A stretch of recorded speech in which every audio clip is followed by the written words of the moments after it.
ভাই পরের হক যদি কেউ মেরে খায় আর এই লোক ইবাদত বন্দেগী করে, ইবাদত বন্দেগীতে তার আমল নামা কিন্তু বাড়তে থাকবে। কোরআন হাদিসে কোথাও নাই যে পরের হক মারলে তার ইবাদত আমল নামা যুক্ত হবে না, এরকম কথা কোথাও নাই।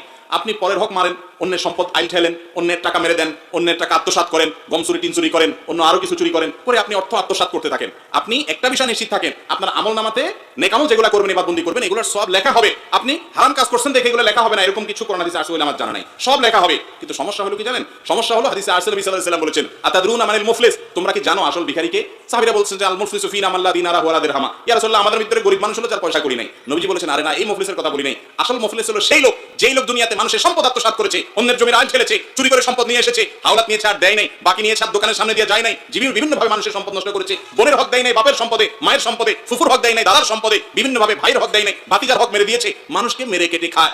আবার অনেক আমলও করেছে, মাশাআল্লাহ, মাহফিলে 2 লাখ দিয়েছে, হুজুর বলে হাজী সাহেবকে আল্লাহ জান্নাত দিয়ে দেন, বলেন সুবহানাল্লাহ, সবাই বলে আমিন। এরকম লোক যেগুলো আছে তাদের আমল নামার পাহাড় নিয়ে কিয়ামতের দিন উঠবে, মুছে তেল দিতে দিতে যাবে, যা আজ জান্নাত ঠেকায় কে? এত কোরআন খতম, এত মাহফিল, এত হুজুরকে খাওয়াইছি, এত মসজিদে দিছি, এত কোরআন শরীফ কিনে দিছি। হুজুর যত আছে দেশে, এমন কোন হুজুর নাই আমার এলাকাতে গ্রামে যেগুলোর পেটে আমার খানা নাই। সবার পেটে খানা আছে, সব গরিবের পেটে খানা। কত দান সদকা করছি, আর কোরআন তেলাওয়াত, শুধু দান সদকা নাকি, হজ, উমরা, জিকির, আজকার, তাহাজ্জুদ, কপালে সিল, কত আমল করছি মাশাআল্লাহ। মুছে তাও দিতে দিতে যাবে জান্নাত, সামনে কত দূর কে জানে।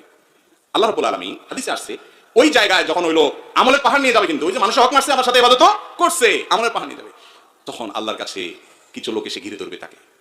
ঘিরে ধরে বলবে, আল্লাহ, এই যে লোক, ইয়া বড় হাজী সাহেব, গাজী সাহেব, শেখ সাহেব, মুফতি সাহেব, মালানা সাহেব, সভাপতি সাহেব, সেক্রেটারি সাহেব, কেশিয়ার সাহেব, সদস্য সাহেব, কমিটি সাহেব, অমুক সাহেব, তমুক সাহেব, এই সাহেব অনেক আমল করছে, আল্লাহ সব ঠিক আছে, মাগার আল্লাহ আমি একজন রিকশাওয়ালা ছিলাম, অন্যায়ভাবে আমাকে একদিন একটা থাপ্পড় দিয়েছে, ভাড়াটা দেয় নাই।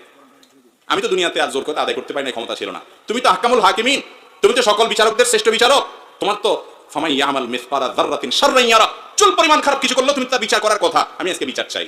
আল্লাহ বলবেন, এখন তো আর টাকা ফেরত দেওয়ার সুযোগ নাই, ঠিক আছে, আমল যেগুলো কষ্ট করে নিয়ে আসছো ওখান থেকে তাকে কিছু দিয়ে মামলা নিষ্পত্তি করে দিবেন, যাও তুমি চলে যাও।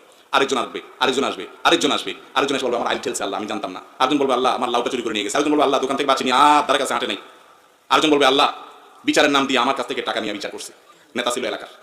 এক একজন এক এক মামলার আসামি, মামলার বাদীরা আসবে, আল্লাহ তারা সবাইকে তার দাবি অনুযায়ী, যদি প্রমাণ সত্য হয়, কেউ তো মিথ্যা সেদিন বলবে না, সব দিয়া বিচার করবেন। তার আমল সব শেষ হয়ে যাবে, দেনাদার তখনও, পাওনাদার তখনও থাকবে।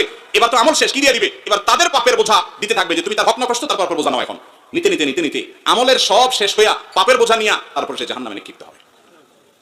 তাহলে অন্যের হক আত্মসাৎ করে, মানুষের হক নষ্ট করে, মানুষকে কষ্ট দিয়ে, মানুষের প্রতি অবিচার করে, আমলের পাহাড় আর ইবাদতের পাহাড় করে কোনো লাভ হবে?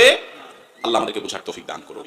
আমল খুব বেশি দরকার নাই বাবারে, ফরজ মেইন আমলগুলা করেন, কোনো মানুষের হক নষ্ট করিয়েন না, আপনি নিশ্চিন্ত থাকেন, আপনি জান্নাতে যাবেন ইনশাআল্লাহ।